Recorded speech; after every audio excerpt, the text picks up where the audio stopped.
إن الحمد لله نحمده ونستعينه ونستغفره ونعوذ بالله من شرور أنفسنا ومن سيئات أعمالنا من يهده الله فلا مضل له ومن يضلل فلا هادي له وأشهد أن لا إله إلا الله وحده لا شريك له وأشهد أن محمدا عبده ورسوله أما بعد فإن خير الحديث كتاب الله وخير الهدي هدي محمد صلى الله عليه وسلم وشر الأمور محدثاتها وكل محدثة بدعة وكل بدعة ضلالة وكل ضلالة في النار.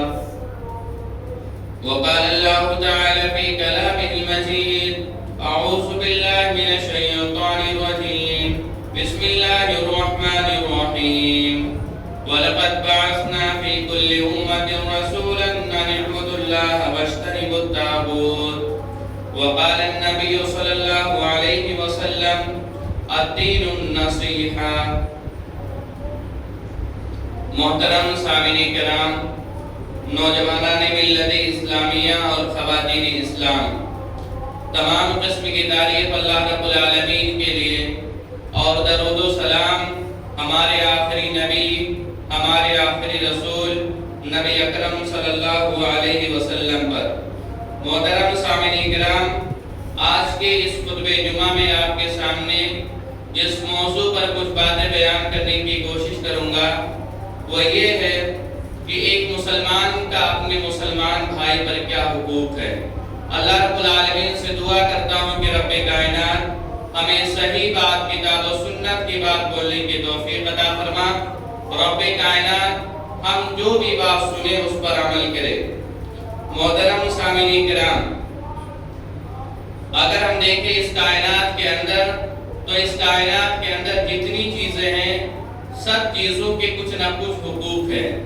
یہاں تک کہ رب کائنات نے ہم کو پیدا کیا، ہمارے حقوق اللہ کے بارے میں بھی ہے کہ ہم صرف ایک اللہ کی عبادت کریں، اللہ رب العالمین کی عبادت میں غیر اللہ کو شریک نہ ٹھہرائیں۔ جب ہمارا سر جھکے تو صرف رب کائنات کے سامنے جھکنا چاہیے۔ ماں باپ ہیں تو والدین کے بھی حقوق ہیں کہ ہم والدین کے ساتھ اچھا سلوک کریں، اپنے ماں باپ کے ساتھ بدتمیزی نہ کریں۔ اگر ہمارے ماں باپ میں سے کوئی یا دونوں بڑھاپے کی عمر کو پہنچ جائے تو ہم انہیں اف تک نہ کہیں۔ اگر رب کائنات نے ہم کو اولاد دیا تو اولاد کے بھی حقوق ہیں کہ ہم اپنے اولاد کی اچھی تربیت کریں، اپنے اولاد کو کتاب و سنت کی تعلیم دیں۔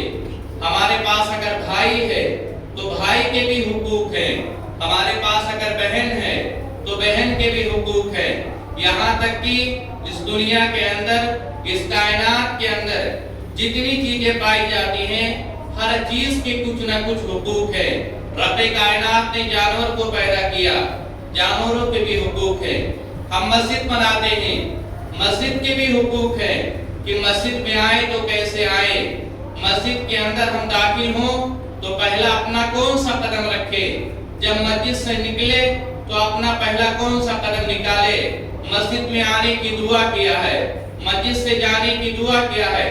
ہم گھر بناتے ہیں، گھر کے بھی حقوق ہے کہ گھر میں داخل ہوں تو کیسے داخل ہوں، گھر سے نکلے تو کیسے نکلے۔ گویا ہر چیز کے کچھ نہ کچھ حقوق ہے۔ اسی لیے ہمیں چاہیے کہ رب کائنات نے کتاب و سنت کے اندر جتنی چیزوں کے جو بھی حقوق بیان کیے گئے ہیں ہم ان کے حقوق کو ادا کریں۔ انہی حقوق میں سے ایک بنیادی حق ہے کہ ہم مسلمان ہیں۔ ایک مسلمان کا اپنے مسلمان بھائی پر کیا حقوق ہے، آئیے ہم دیکھتے ہیں۔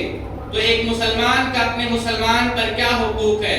صحیح مسلم کی حدیث ابو ہریرہ رضی اللہ تعالی عنہ بیان کرتے ہیں کہ اللہ کے نبی صلی اللہ علیہ وسلم نے فرمایا: حق المسلم علی المسلم ست، کہ ایک مسلمان کا اپنے مسلمان بھائی پر 6 حقوق ہے۔ پہلا حق کیا ہے؟ اللہ کے رسول فرماتے ہیں: اذا لقیتہ فسلم علیہ، کہ جب ایک مسلمان بھائی اپنے مسلمان بھائی سے ملے تو اسے سلام کرے۔ دوسرا حق کیا ہے کہ جب ہمارا مسلمان بھائی ہم کو دعوت دے تو ہم اس کی دعوت کو قبول کریں۔ تیسرا حق یہ ہے کہ اگر کوئی بھی مسلمان بھائی ہم سے کوئی مسئلہ پوچھنے کے لیے آئے، کسی بارے میں کچھ پوچھنے کے لیے آئے تو ہم اسے کیا کریں؟ نصیحت کریں۔ اور چوتھا حق یہ ہے کہ جب بھی ہمارا مسلمان بھائی اسے چھینک آ جائے اور اس پر الحمدللہ کہے تو ہم اس کے جواب میں یرحمک اللہ کہے۔ اسی طریقے سے پانچواں حق یہ ہے کہ اگر ہمارا مسلمان بھائی بیمار ہو جائے، بیماری کی حالت میں ہو تو ہم اس کی عیادت کے لیے جائیں۔ اور چھٹا آخری حق کیا ہے کہ جب ہمارا مسلمان بھائی اس دنیا سے وفات پا جائے، رب کائنات کا پیارا ہو جائے، تو ہم اس کے جنازے میں شریک ہو، اس کی تدفین میں بھی شریک ہو۔ تو یہ بنیادی طور سے ایک مسلمان کا اپنے مسلمان بھائی پر 6 حقوق ہے۔ اور ترمذی کی حدیث علی رضی اللہ تعالیٰ عنہ فرماتے ہیں کہ اللہ کے رسول نے فرمایا للمسلم علی المسلم ست، کہ ایک مسلمان کا اپنے مسلمان بھائی پر 6 حقوق ہے۔ ہمیں چاہیے کہ ان تمام کے تمام 6 حقوق کو ادا کرے۔ آئیے دیکھتے ہیں پہلے حق کے بارے میں کہ اللہ کے نبی کی تعلیم کے مطابق ایک مسلمان کا اپنے مسلمان بھائی پر جو پہلا حق یہ ہے وہ کیا ہے؟ السلام، کہ جب بھی ہم کسی مسلمان بھائی سے ملے اس سے سلام کریں۔ ہمیں محسوس ہو کہ یہ مسلم ہے، یہ مسلم بھائی ہے، تو ہم اس سے کیا کریں؟ سلام کریں۔ اور سلام کرنا یہ کوئی عام چیز نہیں ہے۔ اللہ کے رسول صلی اللہ علیہ وسلم فرماتے ہیں کہ اللہ رب العالمین کا تحفہ ہے۔ آج دنیا کے اندر کوئی بھی ہمیں تحفہ دے ہم اس کے تحفے کو قبول کرتے ہیں، لیکن سلام کرنا یہ رب کائنات کا تحفہ ہے۔ ہمیں چاہیے کہ ہم اللہ کے تحفے کو قبول کریں۔ اور اللہ کے تحفے کو ہم کب قبول کریں گے؟ جب ہم کسی مسلمان بھائی سے ملیں تو اسے سلام کریں۔ سلام کرنے کے بہت سارے فائدے ہیں۔ سلام کرنے کے فائدے اگر دیکھیں تو معلوم چلے گا کہ سلام کرنے سے ہمارے آپس میں تعلقات اچھے ہوتے ہیں۔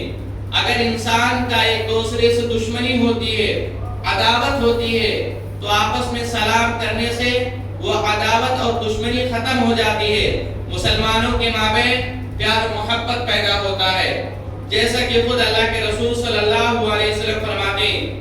صحیح مسلم کی روایت ہے کہ آپ نے فرمایا اذا فعلتموه تحاببتم، کہ اللہ کے نبی صلی اللہ علیہ وسلم صحابہ کرام سے سوال کرتے ہیں کہ اے میرے ساتھیوں، کیا میں آپ کو ایسی چیز نہ بتاؤں جس سے کہ تمہارے مابین محبت پیدا ہو، اتحاد پیدا ہو؟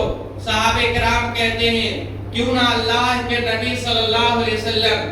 تو آپ نے کیا فرمایا کہ اگر تم چاہتے ہو کہ تمہارے مابین پیار محبت قائم ہو، مسلمانوں کے مابین اتحاد قائم ہو، تو آپ نے یہی فرمایا افشوا السلام بینکم، تم آپس میں ایک دوسرے سے سلام کرو۔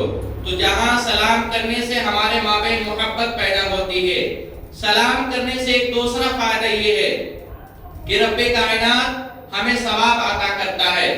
اگر ہم قرآن مجید کو پڑھتے ہیں، جیسا کہ قرآن کو پڑھنے سے رب کائنات ہم کو ثواب عطا کرتا ہے، اسی طریقے سے اگر ہم سے کوئی مسلمان، ہم کسی مسلمان بھائی سے سلام کرتے ہیں تو رب کائنات ہم کو ثواب عطا کرتا ہے۔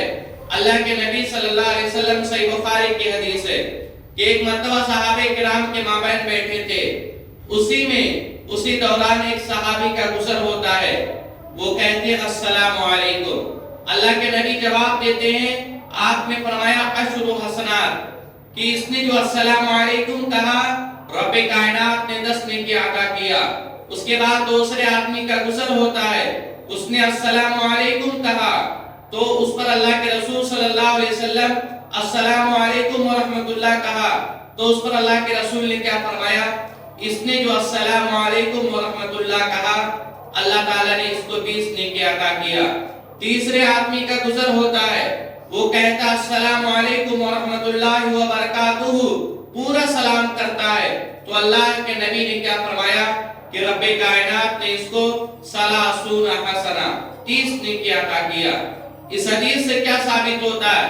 اس حدیث سے یہ ثابت ہوتا ہے، اس سے یہ پتا چلتا ہے کہ سلام کرنے سے رب کائنات ہم کو ثواب عطا کرتا ہے۔ اگر ہم کسی مسلمان بھائی سے ملے، اس سے سلام کر لے، السلام علیکم کہے، اللہ 10 نیکی دے گا۔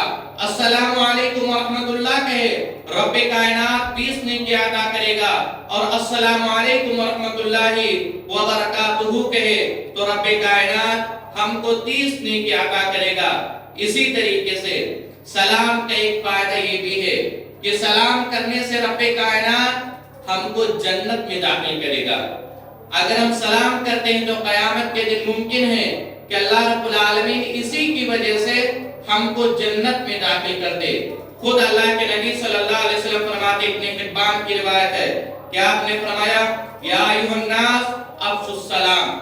اللہ کے رسول کی تعلیم یہ ہے کہ آپ نے فرمایا کہ اے لوگوں تم سلام کو پھیلاؤ، سلام کو عام کرو، وَأَطْعِمُوا الطَّعَامَ، مسکینوں کو غریبوں کو کھانا کھلاؤ، وَصِلُوا الْأَرْحَامَ، اور رشتہ داریوں کو جوڑو۔ اگر تم یہ کام کرو گے تَدْخُلُونَ الْجَنَّةَ بِسَلَام، تم بہت آسانی کے ساتھ جنت میں داخل ہو جاؤ گے۔ آج دیکھیں ہمیں محسوس ہوتا ہے کہ معمولی ثواب ہے، یہ بہت چھوٹا ثواب ہے، لیکن یہ کوئی چھوٹا ثواب نہیں ہے۔ ہم اسے معمولی نہ سمجھیں، اسے ہلکا نہ جانیں کہ ہم سلام کریں گے تو کیا فائدہ ہو جائے گا، سلام کریں گے تو کتنا ثواب مل جائے گا۔ سلام کرنے سے رب کائنات ہم کو قیامت کے دن جنت میں داخل کر سکتا ہے۔ لہٰذا ہمیں چاہیے، ایسا نہیں ہونا چاہیے کہ ہم جس کو پہچانے اسی سے سلام کریں، جس کو نہ پہچانے اسے سلام نہ کرے۔ ایسا نہیں ہونا چاہیے کہ کوئی بڑا آدمی ہے، پیسے والا آدمی ہے تو ہم اس سے بڑھ کر کے سلام کریں، اور ہمارے مابین کوئی غریب آدمی ہے، کوئی چھوٹا آدمی ہے، ہم اس سے سلام نہ کریں۔ اسلام میں کوئی تفریق نہیں ہے، اسلام میں مالداری کی تفریق نہیں ہے، پیسے کی تفریق نہیں ہے۔ ہمیں چاہیے ہم جسے پہچانے اس سے سلام کریں، جس کو نہ پہچانے اس سے بھی سلام کرے۔ اگر کوئی مالدار ہے تو اس سے بھی سلام کرے، اگر کوئی غریب ہے تو اس سے بھی سلام کرے۔ ہر کسی سے ہمیں سلام کرنا چاہیے۔ اور سلام کے آداب میں ایک چیز اور بھی جانیں کہ سلام کے آداب میں ایک بنیادی چیز یہ ہے کہ اللہ کے نبی صلی اللہ علیہ وسلم سلام کے آداب بتاتے ہوئے فرمایا کہ سلام کا ادب یہ ہے کہ آنے والا بیٹھنے والے سے سلام کرے۔ اگر کوئی انسان بیٹھا ہے اور کوئی آیا ہے تو آنے والا سلام کرے، یہ اسلامی تعلیمات ہے، ہمیں اس کا خیال کرنا چاہیے۔ ایسا نہیں ہونا چاہیے آج ہمارے معاشرے کے اندر، آج ہمارے علاقے کے اندر اگر کوئی انسان پیسہ والا ہو جاتا ہے، اپنے آپ کو بڑا سمجھتا ہے تو یہ سوچتا ہے میں اگرچہ آیا ہوں لیکن جو بیٹھا ہے سامنے والا وہ مجھ سے سلام کرے۔ یہ آداب کے خلاف ہے، ہمیں اس میں تفریق نہیں کرنا چاہیے، ہمیں آداب کا لحاظ رکھنا چاہیے۔ اگر ہم اپنے گھر کے اندر داخل ہوتے ہیں تو سلام کریں، مسجد میں آتے ہیں تو سلام کریں، آفس میں کام کرتے ہیں، مسلم لوگ ہیں وہاں پر جا کر کے ہم سلام کریں۔ تو لہٰذا ہمیں چاہیے کہ ہم سلام کو پھیلائیں۔ اسی طریقے سے دوسرا ادب، ایک مسلمان کا اپنے مسلمان بھائی پر دوسرا حق کیا ہے الدعوہ، کہ اگر ہمیں کوئی دعوت دے تو ہم اس کی دعوت کو قبول کریں۔ اور دعوت کے بارے میں اگر دیکھیں تو بنیادی طور سے جمہور علماء کرام اس کی 2 قسمیں بیان کرتے ہیں۔ پہلی قسم الدعوۃ الولیمہ، ولیمے کی دعوت، کہ جب ہمیں سے کوئی انسان شادی کرتا ہے اس پر ولیمہ کرتا ہے تو ولیمے کی دعوت دیتا ہے۔ اور دوسرا دعوت الدعوۃ العامہ، عام دعوت، کہ انسان کسی خوشی کے موقع سے، عید کے موقع سے یا اسی طریقے سے کسی بھی خوشی کے موقع سے، عقیقے کے موقع سے دعوت دے تو اس کو الدعوۃ العامہ کہتے ہیں، عام دعوت۔ ایک ولیمے کی دعوت اور ولیمے کے علاوہ جو دعوت ہوتی ہے وہ عام دعوت کہی جاتی ہے۔ تو ولیمے کی دعوت کو ہمیں کیا کرنا چاہیے؟ پہلی دعوت کیا؟ ولیمے کی دعوت۔ ہمیں چاہیے کہ اگر کوئی بھی مسلمان بھائی اگر اس کے یہاں شادی ہے، ولیمے کی دعوت دیتا ہے تو ہم اس کے ولیمے کی دعوت کو قبول کریں۔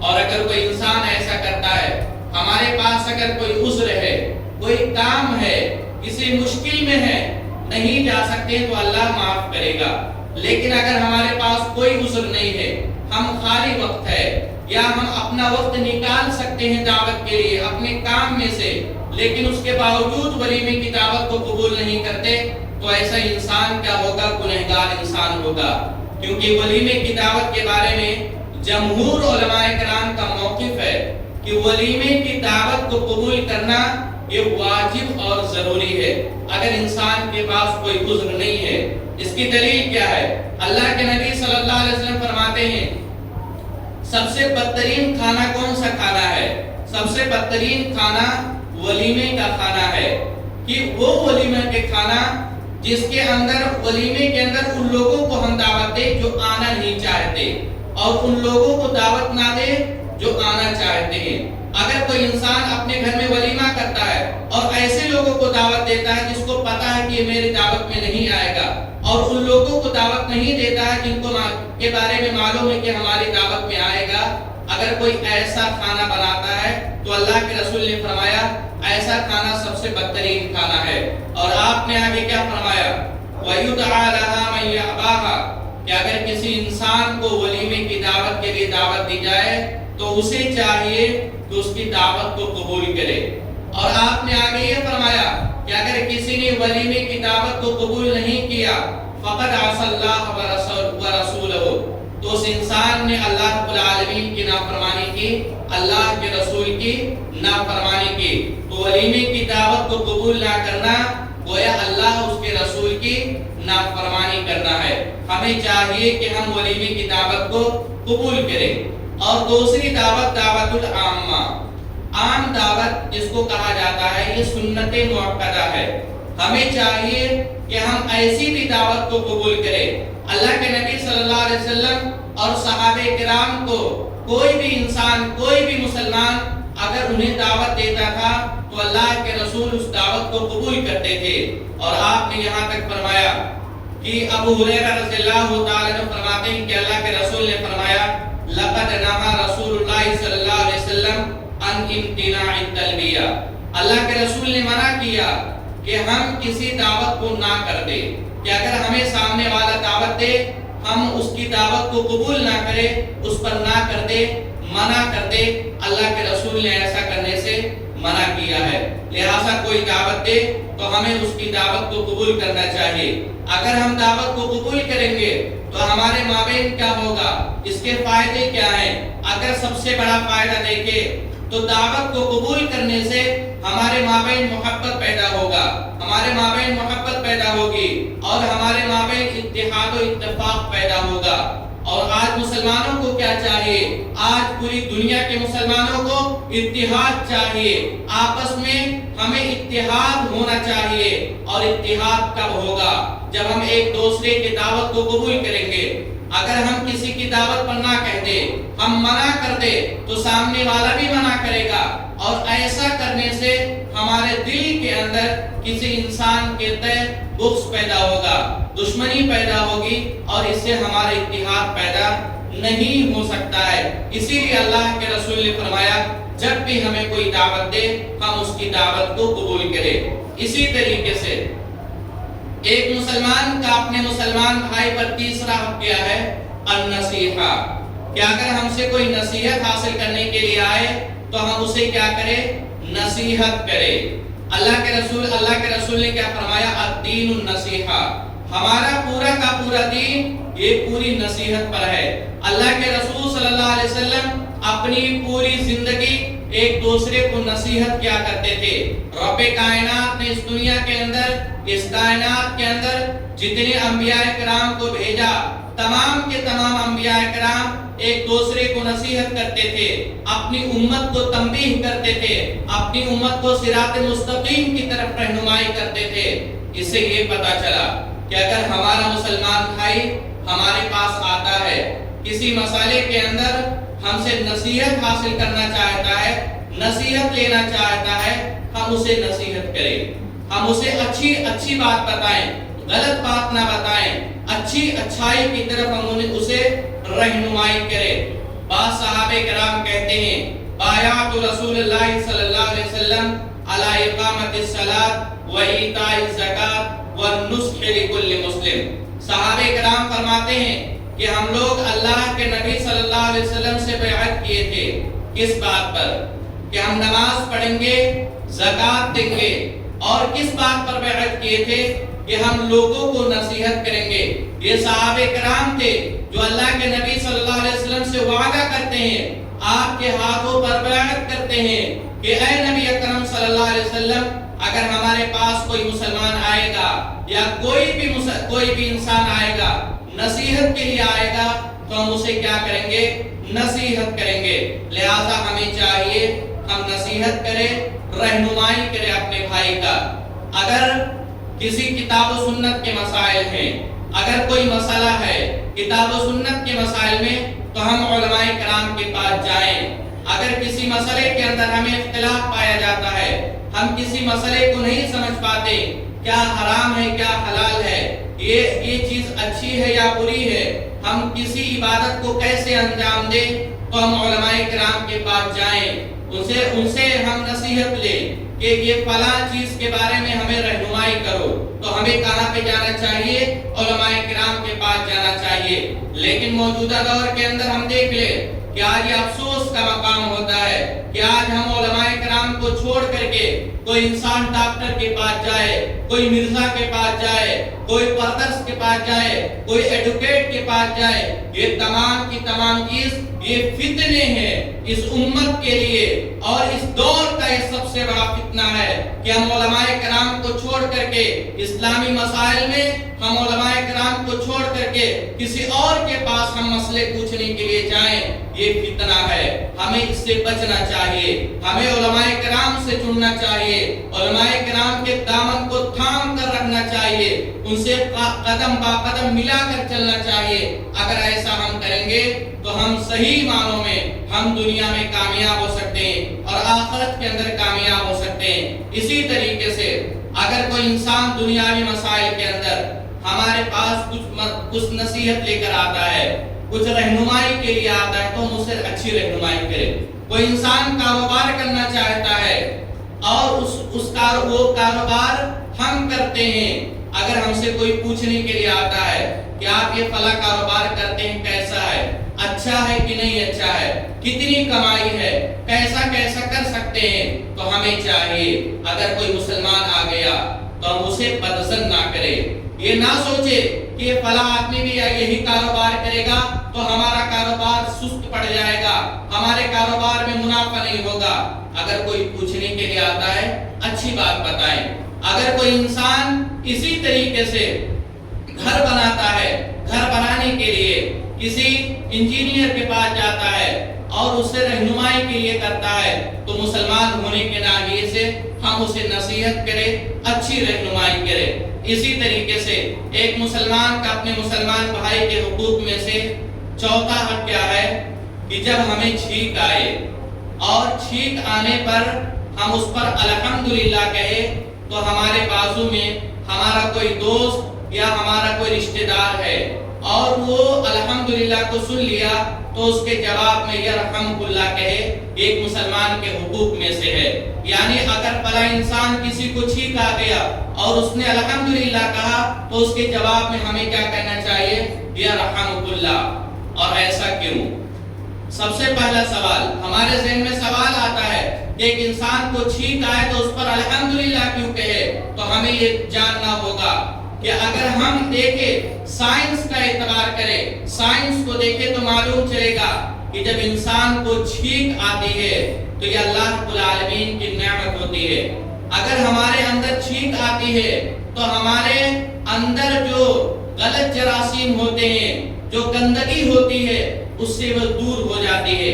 اور اگر یہی چھینک نہ آئے تو انسان کو سانس لینے میں تکلیف ہو سکتی ہے، سانس لینے میں دقت ہو سکتی ہے.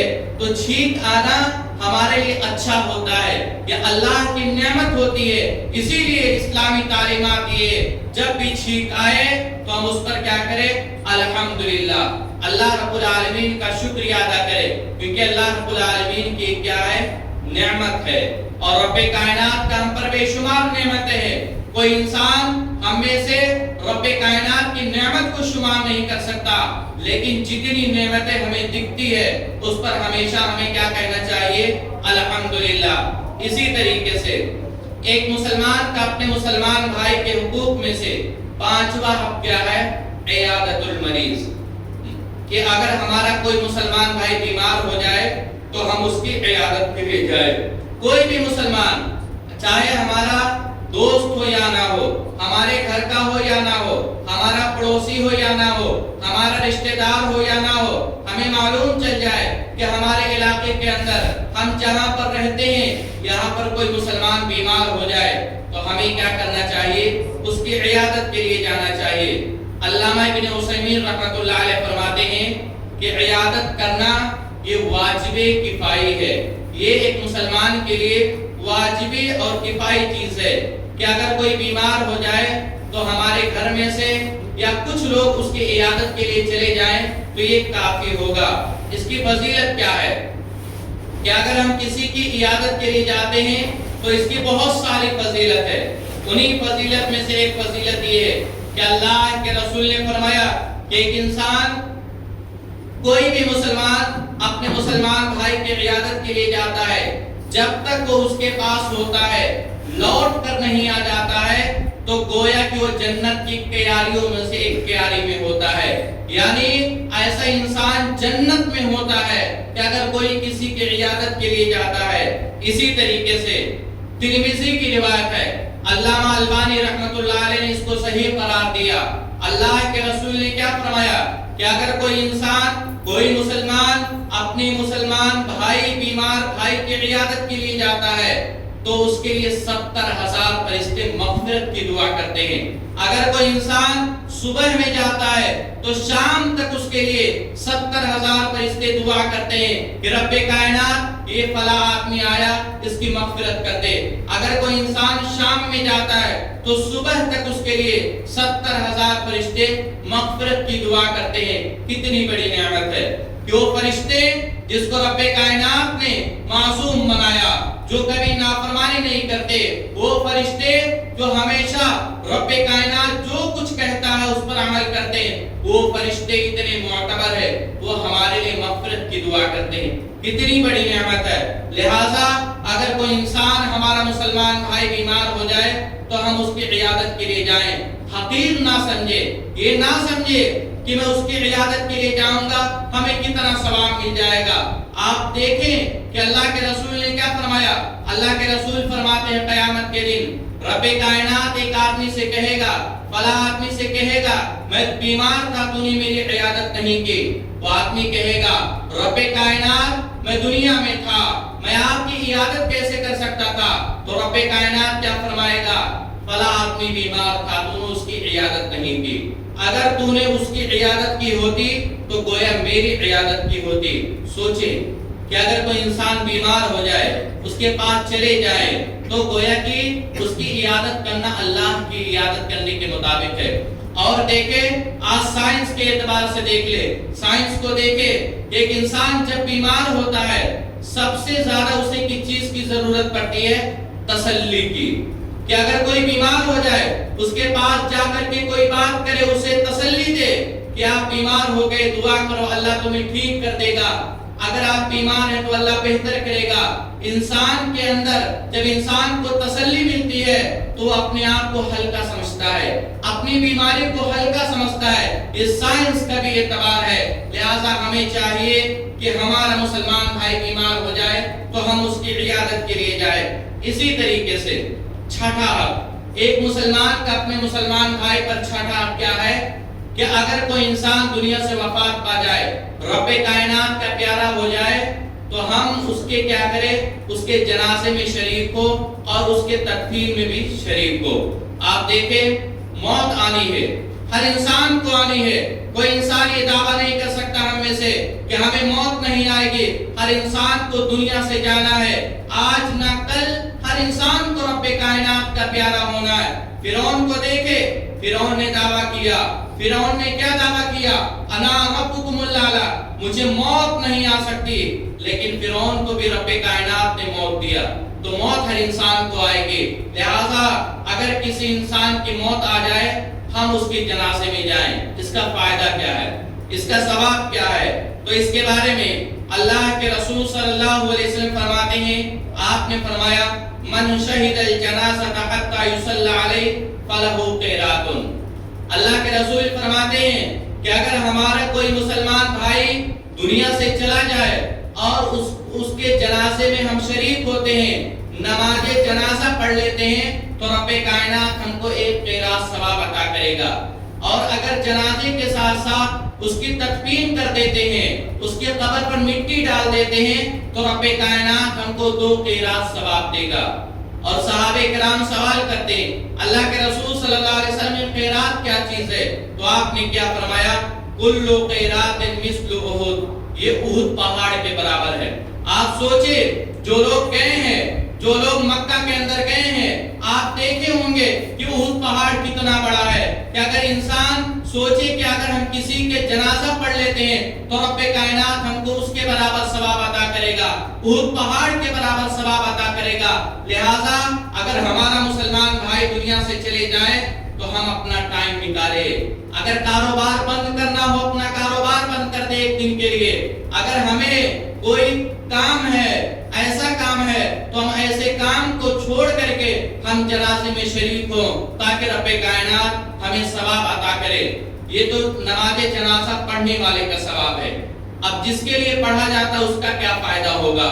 اس کے بارے میں اللہ کے رسول فرماتے ہیں، صحیح مسلم کی روایت ابن عباس رضی اللہ تعالیٰ عنہ روایت کرتے ہیں کہ آپ نے فرمایا کہ اگر کوئی انسان دنیا سے وفات پا جائے، انتقال کر جائے، اور اس کے نماز جنازہ میں 40 ایسے افراد پڑھتے ہیں اس کا نماز جنازہ جو دنیا میں شرک نہیں کرتے ہیں، جو توحید پر قائم رہتے ہیں، تو رب کائنات اس کی وجہ سے اس مرنے والے کی مغفرت کر دیتا ہے۔ یعنی اس سے یہ پتا چلا کہ اگر کوئی مسلمان بھائی وفات پا جائے اور اس کے جنازے میں 40 لوگ شریک ہو، اور 40 لوگ وہ کیا ہو، توحید والے ہو، شرک نہ کرتے ہو، صرف رب کائنات کی عبادت کرتے ہو، رب کائنات کے سامنے اپنا سر جھکاتے ہو، تو رب کائنات ایسے انسان کی مغفرت کر دیتا ہے۔ لہٰذا ہمیں چاہیے جتنا زیادہ کسی کے جنازے میں جتنا زیادہ لوگ ہوں گے رب کائنات اس کو اتنا ثواب عطا کرے گا۔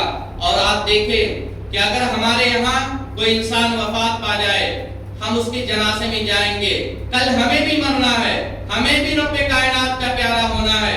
جب ہم کسی کا ساتھ دیں گے تو ہمارا ساتھ دے گا۔ اگر ہم کسی کے جنازے میں نہیں گئے اور ہمارے گھر پہ انتقال ہو گیا تو اس کے گھر والے بھی ہمارے گھر پر نہیں آئیں گے، مسلمانوں کے مابین اتحاد نہیں پیدا ہوگا۔ اور آج پوری امت کو، مسلمانوں کو سب سے بڑی چیز کیا ہے؟ اتحاد پیدا کرنا۔ تو ہم ان تمام کے تمام کاموں کو کریں جس سے کہ مسلمان آپس میں مل سکے، آپس میں اتحاد پیدا ہو سکے۔ اور جب بھی ہم کسی کا جنازہ پڑھنے کے لیے جاتے ہیں، اس کی تدفین کے لیے جاتے ہیں، ہمیں چاہیے کہ ہم وہاں پر جا کر کے مرنے والے کے لیے مغفرت کریں۔ جو انسان دنیا سے چلا گیا اس کے لیے مغفرت کی دعا کرے، یہ اللہ کے نبی صلی اللہ علیہ وسلم کی تعلیم ہے۔ جیسا کہ اللہ کے رسول نے فرمایا، آپ نے فرمایا استغفروا لأخیکم، کہ اللہ کے نبی صلی اللہ علیہ وسلم فرماتے ہیں جب تم کسی کے جنازے میں جاؤ تو اپنے بھائی کے لیے مغفرت کی دعا کرو۔ ایسا کیوں؟ کیونکہ اللہ کے رسول فرماتے ہیں کہ ابھی اس سے سوال کیا جائے گا، ابھی اسے قبر کے اندر پوچھا جائے گا۔ جو بھی انسان اس دنیا سے وفات پا جاتا ہے قبر کے اندر رب کائنات کے حکم سے سوال کیے جاتے ہیں۔ لہٰذا ہم اپنے بھائی کے لیے مغفرت کی دعا کریں تاکہ ہو سکتا ہے کہ ہماری دعا کی وجہ سے رب کائنات اسے عذاب قبر سے بچائے، رب کائنات اسے کیا کرے؟ اسے عذاب سے بچا لے۔ اور ابو داؤد کی حدیث ہے، اللہ کے رسول نے فرمایا اذا سلمتم علی المیت فاخلصوا له الدعاء۔ اللہ کے رسول فرماتے ہیں کہ اے لوگوں، جب تم کسی بھی اپنے مسلمان بھائی کی اگر اس کا نماز جنازہ پڑھ لو تو اخلاص کے ساتھ اس کے لیے دعا کرو. ہمیں دعا کرنی چاہیے کیونکہ قبر یا آخرت کی پہلی منزل ہے. ایک انسان اگر قبر کے اندر کامیاب ہو گیا تو آخرت کے اندر کامیاب ہو گیا. اور قبر کے اندر جو ہم سے سوال کیے جائیں گے اگر ہم اس میں ناکام ہو گئے تو آخرت کے اندر کامیاب نہیں ہو سکتے. عثمان غنی رضی اللہ تعالیٰ عنہ کو دیکھیں، ان کی تاریخ کو پڑھیں تو معلوم چلے گا. عثمان غنی رضی اللہ تعالیٰ عنہ جب کسی قبر سے گزرتے تھے بہت رویا کرتے تھے. آپ کے ساتھی سوال کرتے ہیں کہ آپ جب قبر کے پاس سے گزرتے اتنا روتے کیوں ہیں؟ آپ کے سامنے جنت کا بیان آتا ہے، آپ کے سامنے جہنم کا بیان آتا، آپ نہیں روتے. قبر کا ذکر آتا ہے یا قبر کے پاس سے گزرتے تو کیوں روتے ہیں؟ تو عثمان غنی رضی اللہ تعالیٰ عنہ برجستہ کہتے تھے سن لو، یہ قبر یا آخرت کی پہلی منزل ہے. اگر میں قبر میں کامیاب ہو گیا تو آخرت میں کامیاب ہو جاؤں گا، اور اگر قبر کے اندر ناکام ہو گیا میں آخرت کے اندر ناکام ہو جاؤں گا. لہذا اس سے یہ پتا چلتا ہے کہ اگر ہمارا مسلمان بھائی دنیا سے چلا جائے، رب کائنات کا پیارا ہو جائے، ہم اس کے لیے دعا کرتے رہے. اگر ہمارے ماں باپ دنیا سے وفات پا جائے، ہم مٹی دینے کے بعد آئیں، مسجدوں کے اندر آئیں، اپنے گھروں کے اندر بار بار رب کائنات سے دعا کرے، رب کائنات ہمارے ماں باپ کو شفا عطا فرما. اگر ہمارا بھائی وفات پا جائے، ہماری بیوی وفات پا جائے، اس کے لیے مغفرت کی دعا کرے. ساتھ ساتھ اپنے لیے بھی کیا کرے؟ دعا کرتے رہے. اللہ رب العالمین سے دعا کرتا ہوں کہ رب کائنات ہم نے جو باتیں سنی ہے تو ہمیں اس پر عمل کرنے کی توفیق عطا فرما. رب کائنات ہمیں اس بات کی توفیق عطا فرما کہ ہم ایک مسلمان کا دوسرے مسلمان کے حقوق کو ادا کرے. رب کائنات ہمیں اس بات کی توفیق عطا فرما کہ ہم جب بھی اپنے مسلمان بھائی سے ملے اس کے لیے اس سے سلام کرے. اے رب کائنات ہمیں اس بات کی توفیق عطا فرما ہمارا مسلمان بھائی بیمار ہو جائے تو ہم اس کی عیادت کے لیے جائے. رب کائنات ہمیں اس بات کی توفیق عطا فرما جب ہمارا مسلمان بھائی دنیا سے چلا جائے، رب کائنات کا پیارا ہو جائے تو ہم اس کے جنازے میں شریک ہو. آمین. جب تک اسلام پر جیے اور جب ہمارا خاتمہ ہو تو ایمان پر. آمین. وآخر دعوانا الحمدللہ رب العالمین.